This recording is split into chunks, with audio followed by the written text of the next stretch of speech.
What is up, everybody? Welcome back again to the long awaited new episode of Dysfunctionally Functional. I am your jolly host, T. DeLeon. You'll see there at the top it says author Teresa DeLeon.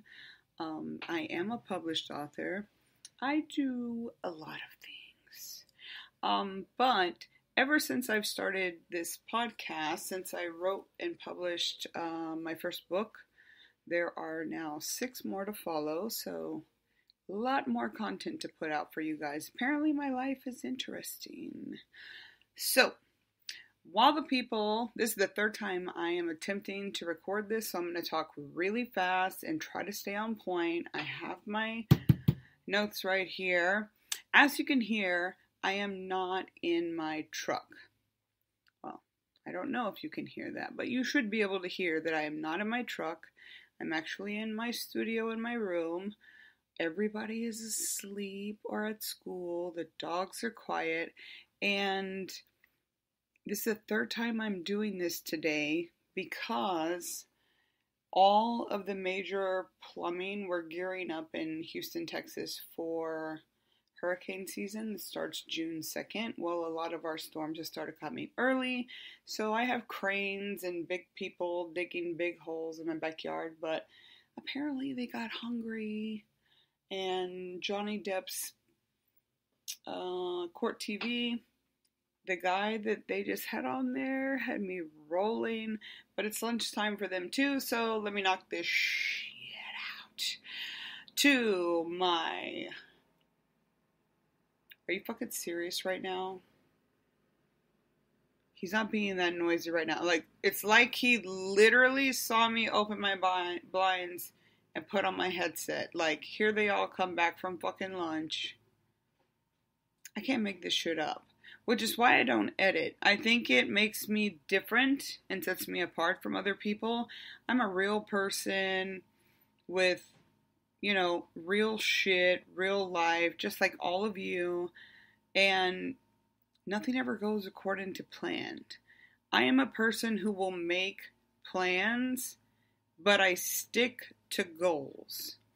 I'm going to say that again. I make plans, but I only stick to my goals.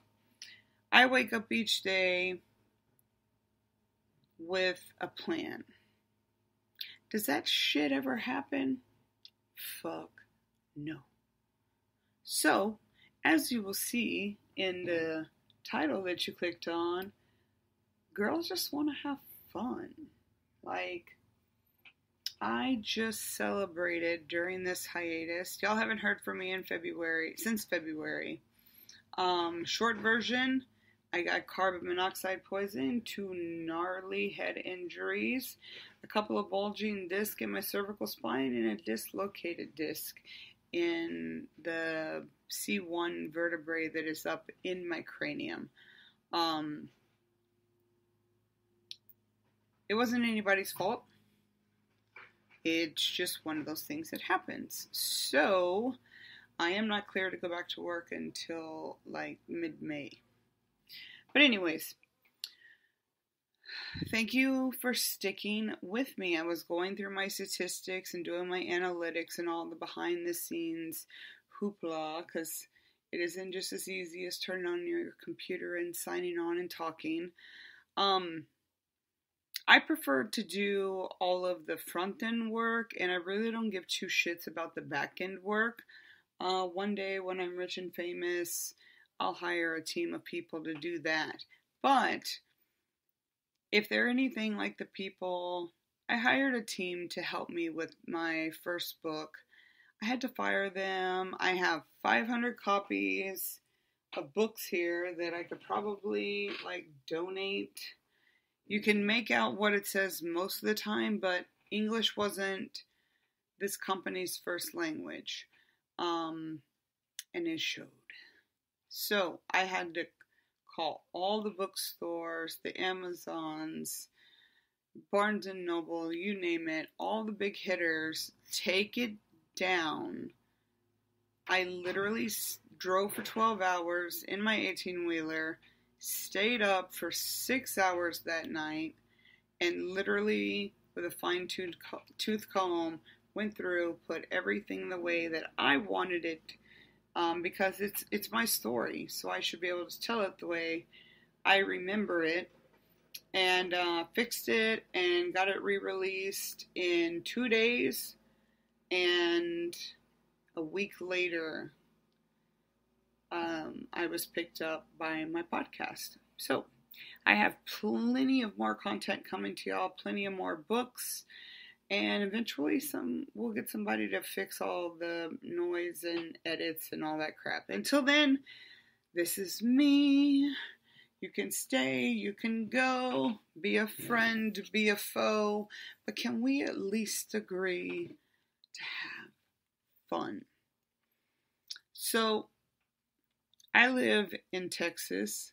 Unfortunately, most of you know, I don't really care for this state at all. I am from Louisiana, so, excuse me, Jesus. Sorry about that. Some of the medicine I take makes me sleepy, which reminds me, where's my water? Here we go.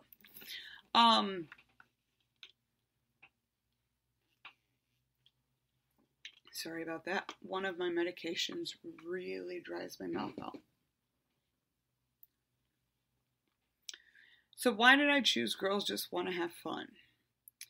And I don't give two shits about being politically correct.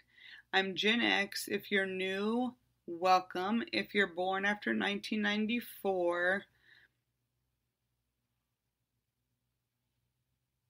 no, your phone did not cut out, your AirPods did not die, your radio did not hit a dead spot. I took a moment of silence to pray for you. I'm Generation X, which means I don't give a fuck what you say. I don't give a fuck about your feelings. I'm open to listening, but you have to be open to listen as well. If you were born in 1994 and I was born in 1980, guess what? It's my house, my rules, and the house always wins. Point blank simple. It's on my merchandise that's going to be rolling out on my website here soon, so stay the fuck tuned. In the meantime, let's discuss what is right and what is wrong when it comes to girls wanting to have fun. So, I live in the suburbs. Ew. I live in the home of Karen, Kingwood, Texas. Okay. Now, we moved up here. I've always lived in really bougie-ass places because my dad was like, you know, organized crime dude and trying to fit in. And the way he did that was worked, you know, normal jobs, flew under the radar. My uncles and my grandfather and all the machismos of my family could come and go. We were always on the water somewhere. It wasn't until I got older that I realized I was peeping and being like, yo, I got you. I see what you're doing. So that's why I sound so white. People are totally shocked when they meet me because they expect me to be, you know, some tall, thin, blonde-haired, blue-eyed bimbo, and that's not even my type. So if I look like that, I'd probably be like a, I don't know, black-haired, hellified, mascara-wearing emo chick. But girls just want to have fun. At the end of the day, you know, I grew up in a crime family. I grew up in a domestic...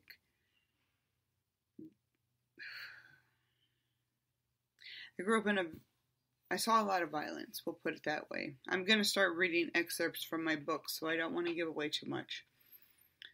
I've had things done to my body that should never be done to any person's body, dead or alive.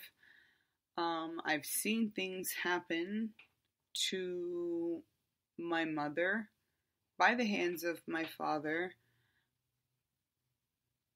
that even the disdain and the hate that I have for my mother, nobody deserves that. And kids definitely don't deserve to be forced to sit and watch and witness some of the things that I've had to witness. And I was exposed to this lifestyle at the age of 4, which we're going to read about a little bit here in a minute. And all I've ever wanted to do since I was a little girl was just have fun. I didn't know that other kids existed until the cops came across on the ferry, knocked on the door. My dad threatened to shoot them, but they were like, yo, we know you got a girl living here. She needs to go to school. And then my dad was like, well, we're going to homeschool her. I don't know what school is. I've never been around another kid. I know that I have this little screaming, wailing, chubby baby thing that likes to pee every time you take off his diaper. That was my baby brother. He came around when I was almost 5. So outside of our home, unless my cousins came over, which they were the same age as me, I didn't know there was other people.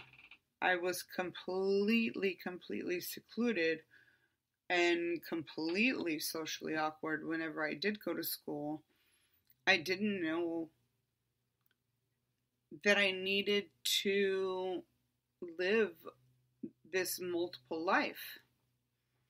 And while I had been diagnosed with multiple personality disorder, because of certain things that I had said to my parents, they just needed to put a label on it and give me a pill because they were very terrified of me actually saying something that I saw or witnessed or was a part of that could possibly, send my dad and his associates to prison. So, my dad sat me down and he had this big long talk about all these things, and we'll wrap that up. But I just wanted to have fun. There's other people in the world my age that are playing with the dirt. I didn't get to play with the dirt, and I was born on the bayou. I didn't get to go outside because there was a ransom on my head that I didn't know about. We also lived where the gators were, so that's another reason we did not play outside. We had hermit crabs on gravel rock. Like, when I say we lived off the grid, we lived off the fucking grid. Like, ugh. It was so boring. And Prince, Boy George, Jennifer Beals, and Richard Ramirez were like the people that I remember in 1984 being on the television. And I just loved all of them, including Richard Ramirez. I'm a huge serial killer fan. Huge. But from a very young age, I just knew I wanted to have fun. All these other kids, I didn't get to watch cartoons, or I didn't have a TV in my room at 4, even though we were super rich, my dad's businesses and stuff. It was always important for his children to remain humble and not to let on that we had all these different things going on. So, I just grew up knowing, hold on, I'm away from my microphone. I just grew up knowing that I wanted, well, first off, I wanted to hide my home life from the world. I was so awkward when I went to school. I was bullied almost instantaneously, not by the worst bullies. These were just the first ones. And the reason I was bullied is because my house was the house on Elm Street. My house and my family, we were always talked about, never too loudly, because if it got back to one of my dad, my uncles, or his associates, they'd probably wind up with the Gators. But my dad didn't care about his actions or how they affected his children, let alone anyone else. My dad was unapologetic. Let's see if we can talk today. Carbon monoxide, y'all, poisoning. It ain't nothing to fuck with. It almost killed me. Carbon monoxide poisoning. Got that out. Now, what's the word that we're trying to say? Unapologetically. That's the word. Unapologetically sorry for his behavior. He owned everything until the day he died. He had no, God, this chair's noisy. That's annoying. He had no qualms with anything he did in life. Towards the end, when we believe he knew he was sick, he was on this, what I deem the apology tour, which if you've been here with me, you've heard of it. If you follow me on YouTube, you've definitely heard of it. And if you're new, well, now you're getting to hear about it. So, I never got to, have friends.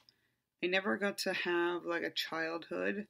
I was a really shitty mom because I couldn't really connect with my kids on a child level because I was raised at the age of 4 to be an adult and to cut, de-stem, de-seed, burn down, break down weed, cocaine, bag it, get it ready for shipment. If we needed to extort it somehow, we did that. Whatever my dad wanted my brother and I to do, that's what we did. And my mom, of course. So, my whole life, I just turned 42, and I'm just like,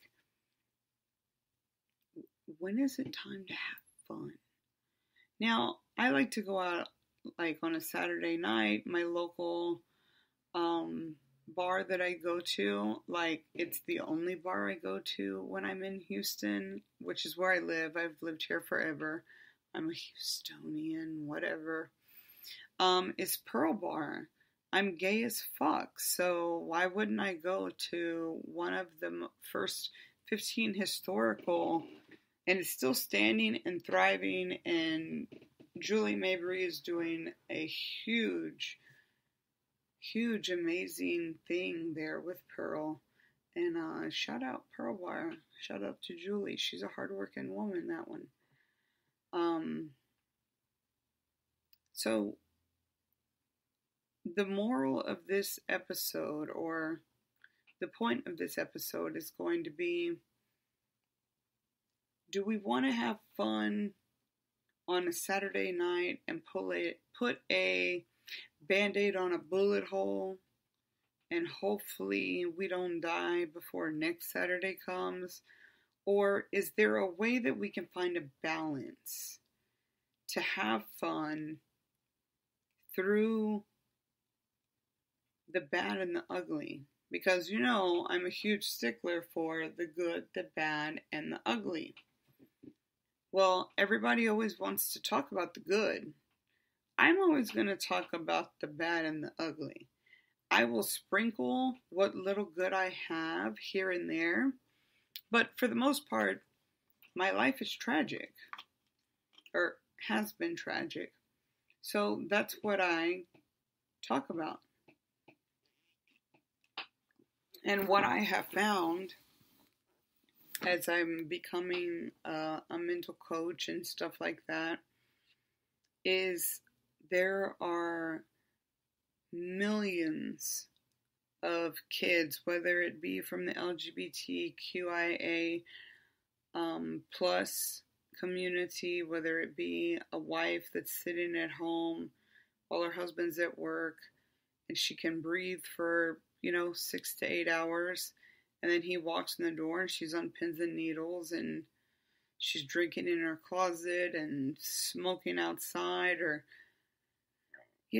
never really understanding what's going to come next. Always walking on, like I said, the pins and needles. That is a huge trigger for my PTSD from my past. And shockingly, and working in medicine, it shouldn't be too shocking, but there is a lot of men who have reached out to me, not because they want, I'm gay. I'm very open about being gay. You look up anything about me, you're probably going to see a rainbow somewhere.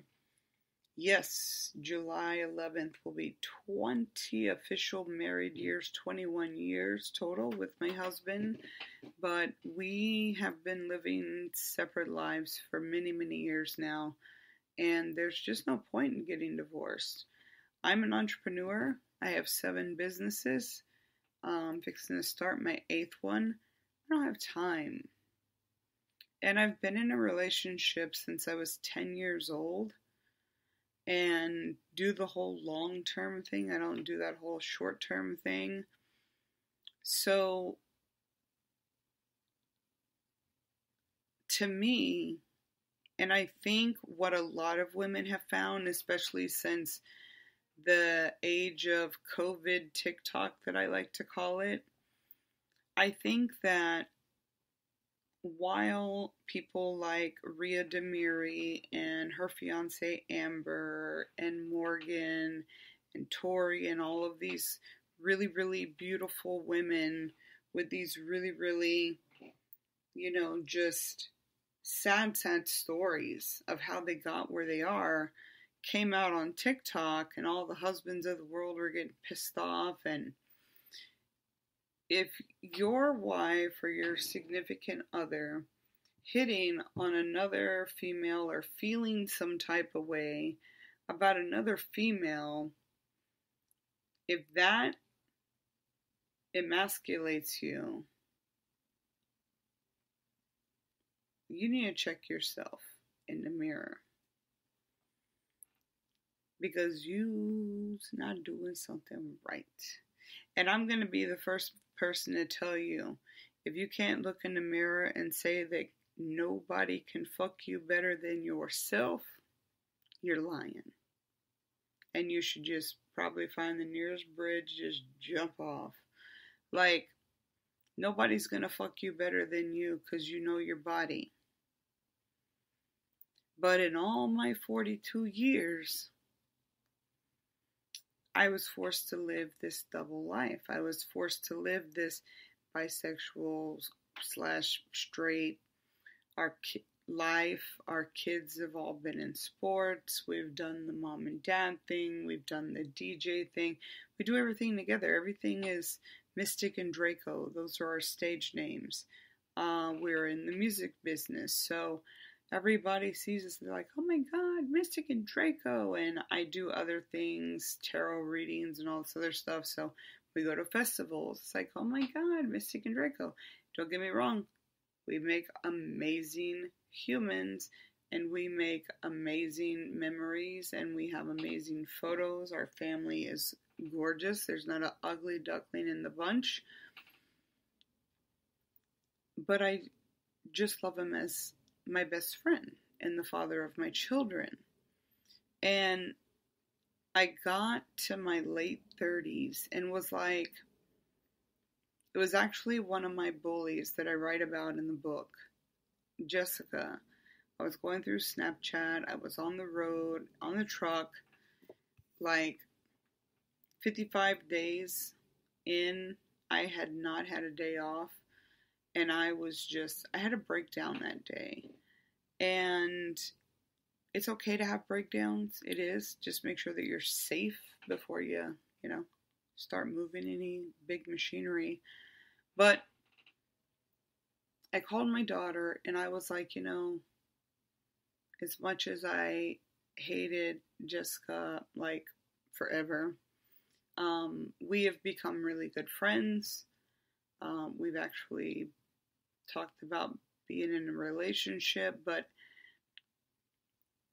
it's hard for me to believe in forgiveness when scientifically I know that my brain is never going to forget what she did to me. When I look at her, or say we sleep together, or, I roll over and look at her and she happens to be sleeping because, I don't know, she's a big bully. She kind of takes me as a person that sleeps with both eyes open. If you hear this, Jessica, you know I love you. But I'm just saying, anytime I would look at her, I wouldn't be able to feel love for a person who tormented 6 years of my life. I just wouldn't. And even though she is prophetically, like, grandiosely apologized, I say thank you. I don't say I forgive you, because she took that fun away from my life. You grow up and you're going to see how awkward I am right now. I didn't go to parties. I think I went to Christy Ryan's birthday party one year, only because she lived on the same street. I think I peed the bed or some shit. Like, I made a mess of myself that night. We were in elementary, I think, maybe junior high. I don't fucking remember. Anyways, I did not ever get to go, like, outside and play with people. I didn't play with my friends. If I had friends, I didn't speak about them. And I always would come back after a weekend or spring break or holiday break or whatever and listen to all the fun things that people got to do. I don't know what that feels like. I do now because I make those memories with my family. But it took a really fucking long time to get here because I was a single teenage mom and I was homeless. I had to do a lot of bad shit to keep my kid out of the system. Her dad, well, stick around, you've heard. If you haven't heard about him, go back and listen to the previous ones. But I don't spend too much time on him or that birth canal that I came out of. I just don't give. I'm all about positive energy, not negative energy. So, in taking our dysfunctionalities, mine has always just been being a person. People always tell me, oh, well, you're just gay because you haven't found the right dick. No. After Clay, that's Maddie's sperm donor, I became a real big hoe. I was sick and tired of people raping and pillaging my body without my consent and against my will, or by threatening to kill my family and take my child and sell her to the cartel. Once Clay was out of the picture, as much as I needed him to be there and I needed that shoulder to lean on, I needed, I don't know, a fucking roof over our heads, maybe some formula, maybe some diapers, a hay, anything. I was forced into this world where the days of having fun, wherever they were, I didn't get to participate. Okay, and we're talking the 1990s here, so no participation trophies were getting handed out. I didn't even get a ribbon. So, I like to take all of my dysfunctional issues. Throughout my life, I have always been my best therapist, hands down. I've been to tons and tons and tons of therapy to work out a lot of my anger issues. Do I still hold resentment? Yeah, I'd be lying if I say I didn't. but it's nowhere near as bad as it used to be. I don't get angry as much. I mean, everybody gets angry, everybody has pressure points, but I'm really more about grounding myself, keeping my anxiety under control. You know, I tell my kids all the time when they come in here and they're all teenagers and they're just like, oh my God, but you don't understand. Blah, blah, blah, blah, blah. And I'm like, yo, calm down. Let's start from the beginning. And whenever I feel that we need to take a pause, we do that. And it sucks because I didn't learn how to do that until later in life.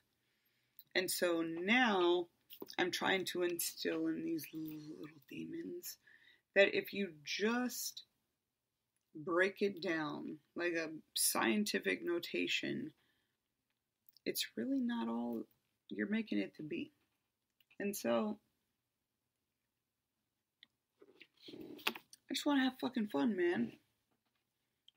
I've been having a great day, and then these kids come home from school, and it's like, yo, why do you feel the need to come home and like start tearing up shit, starting fires, and crying and screaming and stomping? And it's just like, I have lived through things that most people would have died from a gazillion times over. And then there's been people like my father that have been taken away from me and taken away from Earth when they were at their healthiest and living their best life and sober and just doing everything right. So what is right? What is wrong? And what is it? What do you think about when you hear the term girls just want to have fun? Well, what is fun? To me, because I'm a basic bitch, I'm bougie, I have like real expensive taste. I like to customize my own stuff. I really don't buy into like, I like H&M. I love their clothes. And now I can fit them, so that's always great. But I think my biggest thing is love supporting my friends out in California, local businesses, stuff like that. But more importantly, I really have a thing for shoes. Love shoes and love making my own t-shirts or having my daughter make them. That's fun for me. What do you need to have fun?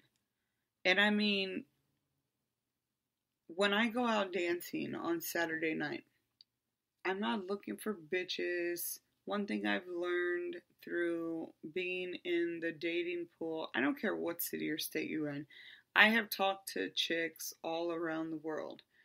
For whatever reason, 28-year-olds, they're all filled in my DMs.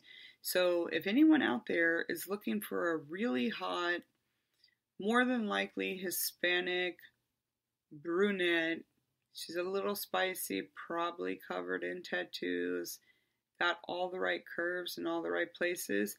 Yeah, if you're gay and you're looking for someone like that, you may want to hit me up because I probably got about 1,000 up, 1,000. What was it? Sorry, I'm looking it up. 1,057 unanswered DMs right now with bitches that look like that. I have dated quite a few. Bitches are crazy. I get to see from the male perspective now that I'm on the other side of the sexual pool. And again, I've mentioned it before, and I'll mention it again. For the new subscribers, welcome, welcome, welcome. I love you all. Haters, I love y'all the most. Y'all already know. But, you know, Harry Styles, people ask me, why do I post about Harry Styles all the time? I said, because that motherfucker has fun. I'm always on a fun kick. Actually, one of my next tattoos incorporates the word having, it has to do with having fun. And Harry Styles is a motherfucker who has fun. He lives his life unapologetic, and people ask him about his sexuality, he's like, in a very nice way, telling us to go fuck ourselves. Because honestly, one, I've never questioned. I think he's the modern day David Bowie, if not better. I know, gonna get some digs for that, but that's okay. I'm obsessed with him because I don't care how you're feeling in the morning. When you look at these reels that I post on my story and stuff, or at least when I do, how can you have a fucking bad day? You having a bad day is your choice. Not mine, not your bosses, not your co-workers, not your spouse, not your dog, not your cat, not the mailman, not Uncle Sam, nobody. Being upset or pissy or crabby, you can't even blame it on being menstrual. You know, we all have hormones, we all deal with them. Granted, I don't menstruate anymore, so, there's that. But it's always a choice. So, I didn't get to be a kid.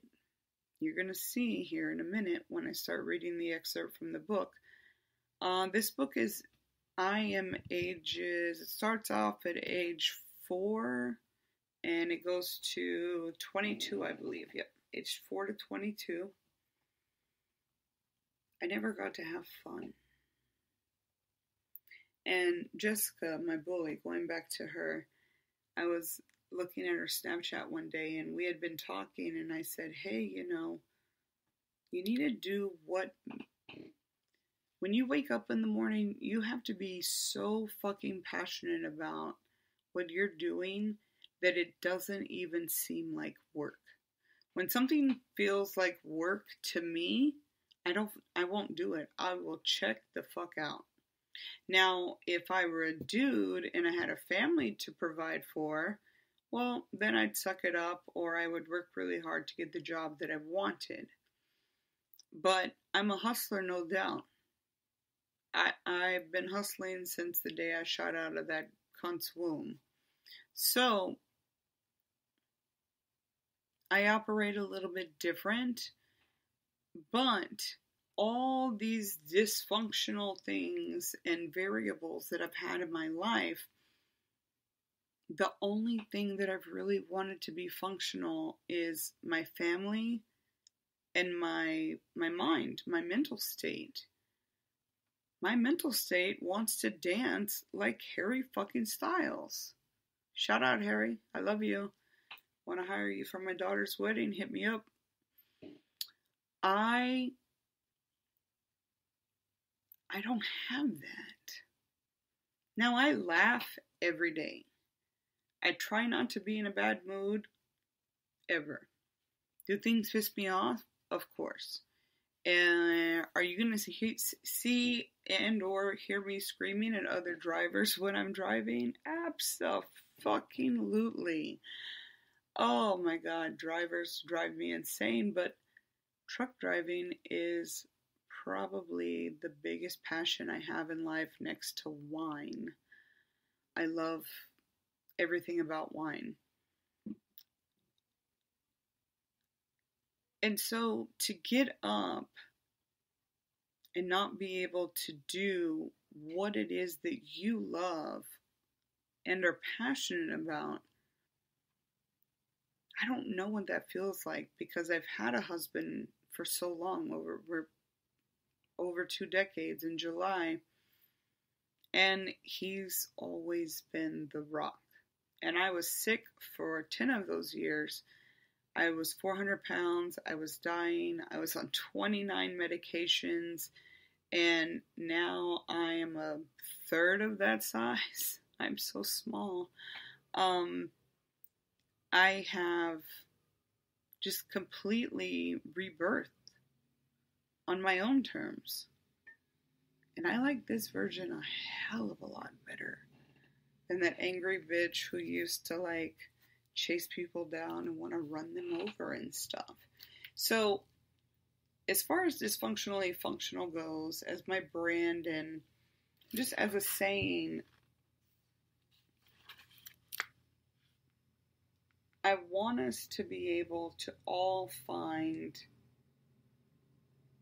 our happy place. Like, even if it's in your kitchen dancing when no one is around. One of the things that Harry says a lot is dance like nobody is fucking watching it. And even if they are, who gives a fuck? Nobody. Just do it. So I'm going to give you a little excerpt from my book. We're going to start in chapter 1. Blah, blah, blah. Blah, blah, blah, blah, blah, blah.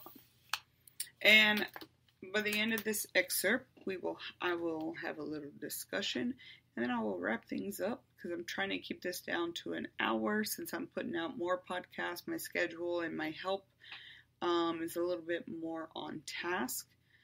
I'm still going through treatment, so we're going to talk about how to have some fucking fun, right? It's hump day. Let's do it. So, I remember my heart started to pound. I instantly grabbed my Walkman from under my pillow and put my headphones on. In my mind, I was trying to drift away to a realm of the present, from the realm of the present, and just go somewhere, anywhere else. I remember pulling out my coloring book and coloring hopelessly as the screen door slammed open and then closed, and then open and then closed, repeatedly. I heard my dad banging on the woman's head. I heard my dad banging a woman's head into it, the slamming door. Now remember, I'm writing this from first person point of view, so I'm 4 years old when I'm writing this. I haven't come out of my room just yet. Again, this is an excerpt.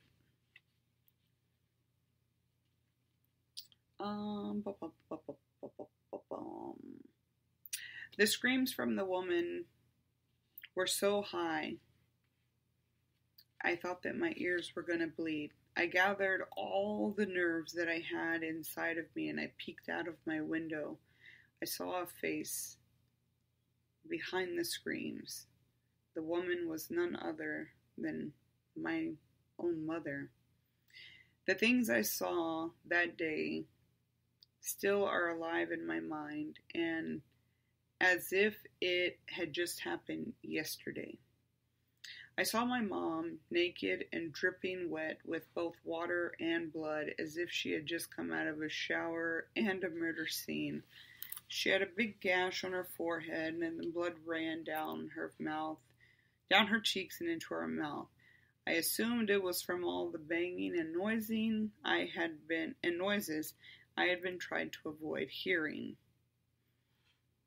No, no, Johnny, please don't hurt the baby, she screamed. At that time, I was very confused, because as far as I knew, I was an only child. I remember looking down at her naked body, and my eyes glanced at her stomach. It was big and swollen. So I thought at that moment, because when you're 4 years old, you really don't know what pregnancy is. You don't understand what sex is at that age, and you still believe that babies come from storks. Somewhere in my memory it hit me. It wasn't the first time that this had happened, because I wanted it to be the last one. But I wanted it to be the last one. I witnessed my dad holding my mom tight, and he was just waving her to and fro, in and out of the screen door like a shot put player ready to throw.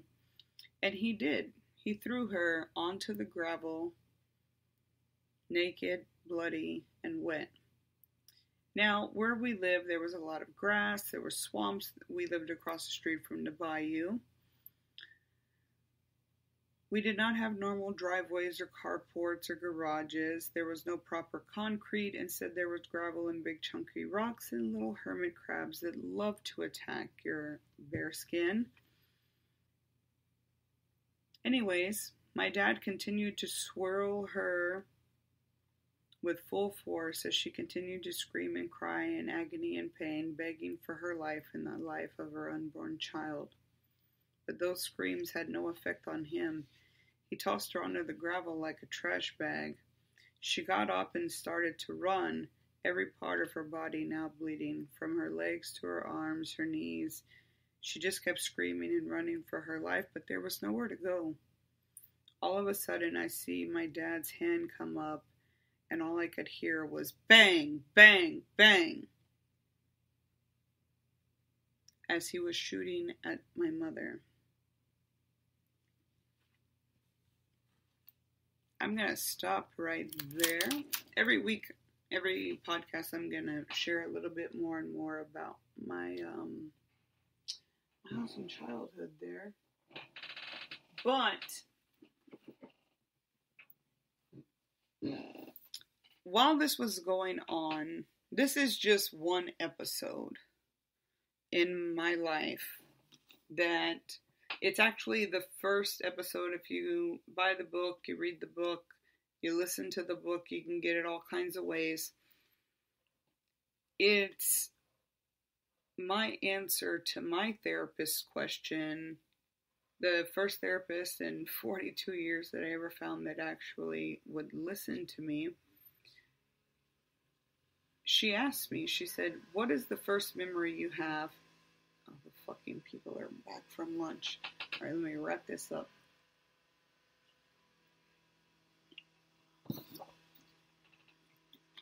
I'm not on the truck, I'm at home, but having some major construction done with the plumbing in the backyard. Anyways, she asked me what was my first memory of being a human, like being alive, being aware that I existed. And it took me months, to figure that out. And that's my recollection of the first time of me being aware of my existence and who these other two people were and what role they played in my life. And from there, of course, it gets worse. But when I hear the song, Girls Just Want to Have Fun, I always get so turned the fuck off. You would think that I lived like in the Brady Bunch family or the Partridge family. I want to get on tables. I want to dance. I want other people to get on tables and dance with me. I want to forget all of these bad memories for just 4 minutes and 27 seconds. Can I have that? And when you think about getting up and going to work or sitting in traffic and the hustle and bustle that we do every morning and every night, well, I don't choose to do that, but the majority of people who work have some kind of schedule. And what's really sad to me is that the majority of those people don't fucking like what they do. And I'm a very intelligent person, and I'm very humble about that sometimes. I think at a higher frequency. I have been tested. My brain thinks at a higher frequency than most people's. They actually had to bust out the genius scale as far as how my mind takes articulation in, computes it, and spits it back out in the form of a rebuttal or an answer, whatever the case may be. So really simple stuff has never made sense to me. It still doesn't. Cartoons don't make sense to me. Kids playing with Legos that fucking kill your goddamn feet when you step. I don't understand being a child. Because, one, I was raised to be a boss of a crime family because I was the firstborn, not my brother. And I had this woman in my life that I was supposed to call mom, but half the time she couldn't talk. She was busted up, her jaw was closed shut, she was in the hospital. Like, I was a daddy's girl. And I do have, those of you who have met me in person, I do have a huge mural on my arm tattooed, and it's my dad's face. And to this day, I mean, my dad died in my home. At the age of 59, he was the healthiest he'd ever been. He was sober, and he was an amazing grandfather. That is why he's tattooed on me, because he woke up every day and said, you know what? Guys want to have fun too. So, the thing that I would ask you to, or challenge you, I love challenging y'all. The thing that I would challenge or implore you to try is to find some time for yourself. Every person needs at least 1 hour a day. It doesn't have to be a consecutive hour. It's better if it is. But if you can get 30 minutes, I wouldn't break it down into 15 minutes because it takes about 15 minutes to go into meditation if you're new to it. But there's high frequencies that you can listen to balance yourself. Take your shoes off. Pretty woman, that shit. Take your shoes off. Walk in the grass. That is the ultimate way to ground yourself. Sometimes you just need to step away from your desk or your nurse's station or whatever the case may be and just go rent a race car, put the rag top down and just fucking drive. You don't even have to have a destination in the GPS. The world is so topsy-turvy right now, and everybody's opinions are supposed to matter, and we got idiots running our government. Like, we're the laughing stock. People on fucking Uranus are making fun of us. Like, Uranus being called Uranus isn't even a funny joke anymore. They're laughing at us. And so, when I was driving, the one thing that I kept coming back to is people stopped having fun. This stupid COVID situation, it's not the first time it's happened. It's not going to be the last. Money and greed and elitist rule the world. And the sooner you figure that out, the sooner you figure out how to navigate around it, how to capitalize on it, and how to regurgitate that to a bunch of other people sitting at home doing nothing but listening to people like me. So what I teach on this channel, or share really, is my life.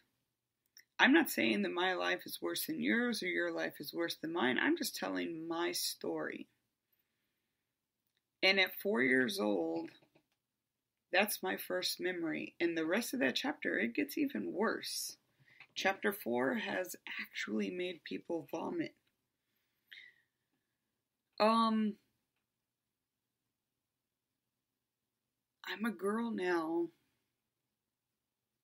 Actually, I'm a grown woman. I'm a mom of 3 amazing human beings. I mean, just amazing. 24, 17, and 14. I mean, I couldn't ask for better kids. I could ask for better attitudes out of them, but I couldn't ask for better kids. And, my family's going to start growing soon. I can't wait to be a grandma. We are not going with grandma. We are grandma because the bitch is aging in reverse. But the one thing that I tell my kids every day, I don't say have a good day or have a great day. I say have a fun day. Have a fun fucking day. Find time. Laughter, to me, has been the best medicine. Where I used to, my family as a whole used to, when they were alive, and we'd sit around at my dad's block parties and stuff, and we would all barbecue and invite everybody and their dogs and whatever. We laughed our asses off, but the shit that we were laughing at, nobody else was laughing at because it wasn't funny. We're talking about twisted ass shit like me wearing a wire for 7 days while pregnant at 17 to get evidence to throw my mom in jail because she tried to hire one of my friends to kill my father. That's an actual fucking story in this book, and I'm going to talk about it. It was televised, and I come from a high-profile family, so this is more of a reason for them to want to separate themselves from us. But we don't have a choice in the families that we're born into. We don't. But everything that we do from that point on is a choice. So choose to have fun.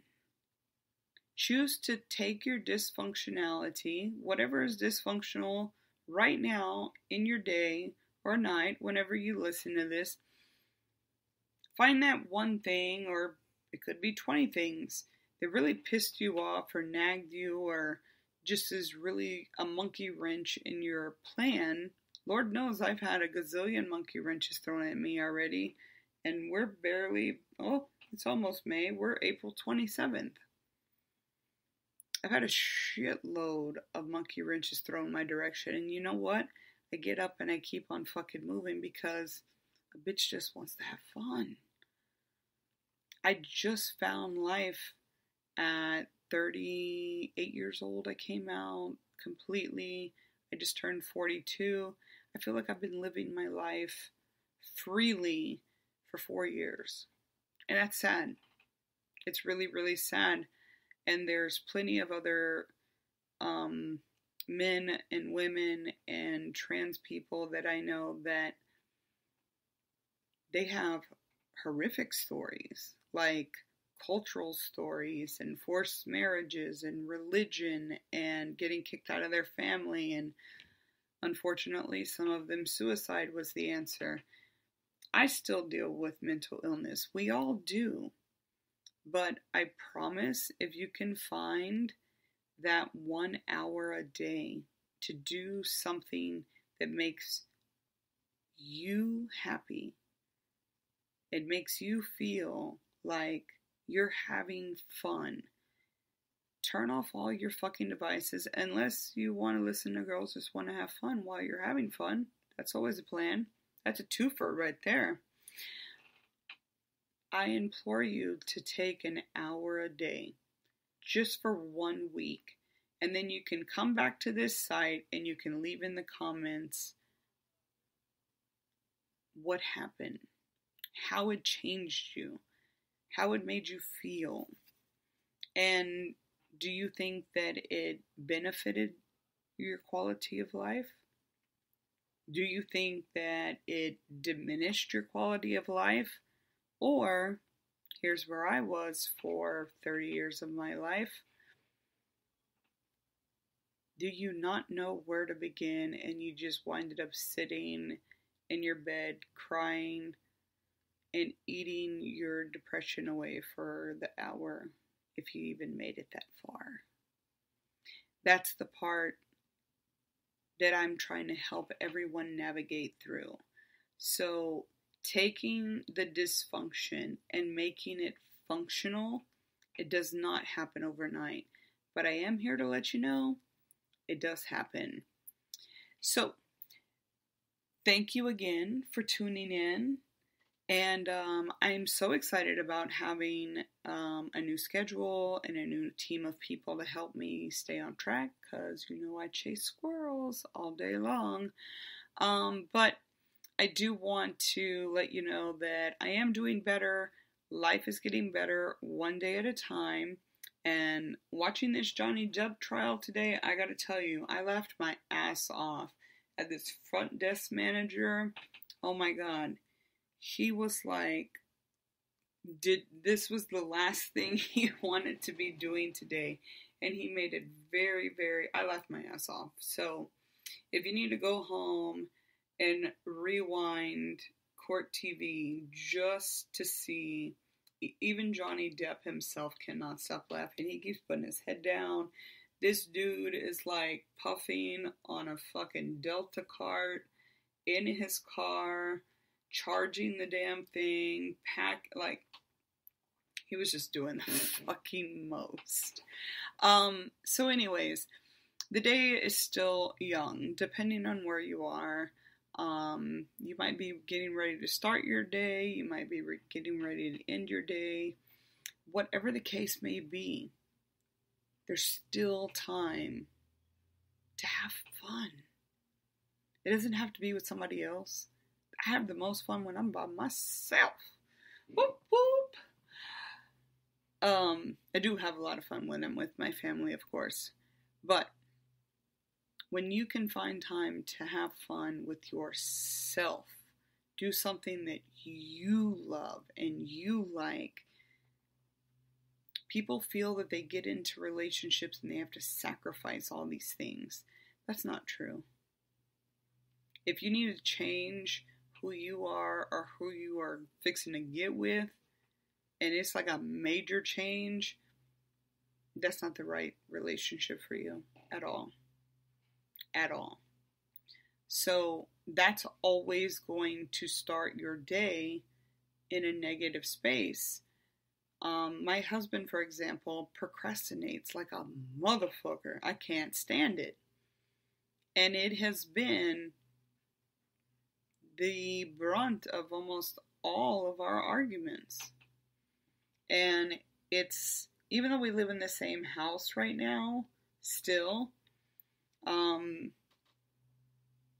he really stays downstairs, I stay upstairs, we have our separate shit. As long as we don't consider ourselves in a relationship, we get along great. But as soon as one of us starts acting like we're still married, I mean, we are, but it's for other reasons.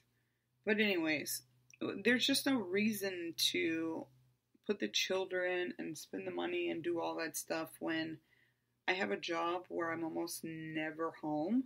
And when I am home, obviously we want Paul to be a part of our vacations and stuff. That's my kid's father.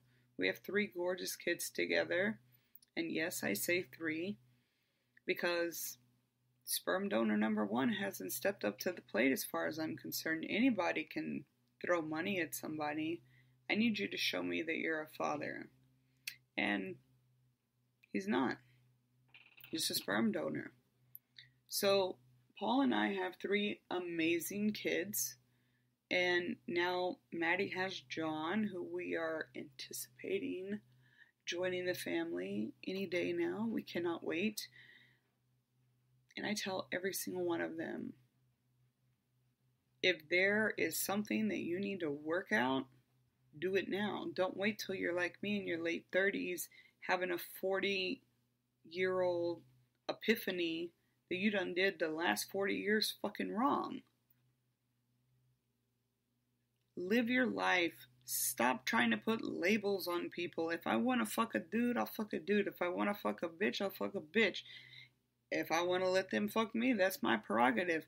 If I want to get my toys out, if I want to swing from my gazebo in my backyard butt-ass naked, as long as HOA doesn't hear about it, do whatever the fuck makes you happy, man. While we're living in a world of chaos, in a world of uncertainty, we need a lot of laughter. We do. And we need to stop having opinions about every fucking thing that everybody does. And to the trolls out there that are digging 10 years back on Twitter to find shit that comedians have said that we once laughed at, that you probably laughed at too, you need to really go find something to have fun with, because canceling comedians and musicians and actors' careers over some shit that everybody laughed at before 1994, that ain't cool. And you can knock on my door if you want to. I will say it to your face. And then I'll punch you in the throat. And when your throat heals up, hopefully you find some funnier shit to talk about. Okay? So, welcome back. I'm glad to be back. Sorry about the noise in the background. They took a lunch break, so I tried to get it in there real quick, but hopefully it wasn't too noisy. I have missed y'all tremendously. From the downloads and subscriptions, y'all have obviously missed me, and I've obviously said something that has affected some people somewhere, and I hope to continue to do so. So go out, live your best fucking life, fuck what everybody says, fuck everybody. It doesn't matter what anybody thinks, says, does. It doesn't matter. It doesn't matter. It's all about you. So, thank you for joining me. Haters keep hating. I love y'all the most. And please, become interactive. The comment section is now down at the bottom. I do get instant notifications on those. Whether I'm able to answer right away or not is a different question, is a different story. I do get back to my messages, though, usually within a day or two. So, yeah. And I'm going to be letting y'all know when I'm going to be going live, so you can actually interact with me while I'm speaking. So I can live stream, and then I will be having them put my YouTube link up here for when I am live on YouTube as well, and talking about the book and talking about all of these taboo things, subjects that have happened in my life that people don't want to talk about, that happen to be very relevant to this whole BS Me Too movement, Amber Heard, fucking Evan Rachel Wood. The Me Too movement, I've definitely put that off, and those of you who've been with me, I know that y'all are dying for that. But I think I'm going to approach it in a different manner, not to be, quote-unquote, politically correct or, sensitive, because I'm not. I'm Generation X, which means I don't give a fuck. But to true victims of what the Me Too movement stood for, or stands for, I don't want to take away from their tragedies. I would, however, like to talk about my own tragedy and how I chose to deal with it, and how I took that dysfunctionality and made it functional, because that's what we do here. So, get out there, live your best life, live each day as if it were your last, because let me tell you, it could be. It definitely could be. I've seen a lot of carnage out there on the roads. Y'all need to slow down. But the older we get, the more people are going to die. It's not just you. It's not just me. It's just life. It's the circle of life. That's what we do. From the moment we take our first breath of air, there's a time clock on us. So I ask you again, do you want to have fun? Or do you want to be frumpy and just play the victim? I don't have time for that shit. I don't. And I don't write my book from a place of victimization. I write it from a place of being a survivor, and I hope that I can instill at least one little golden nugget in everyone, and everybody walks away happy, and we can all have fun together. So let's keep taking our dysfunctionalities and making them functional, and I will see y'all next week. Thank you.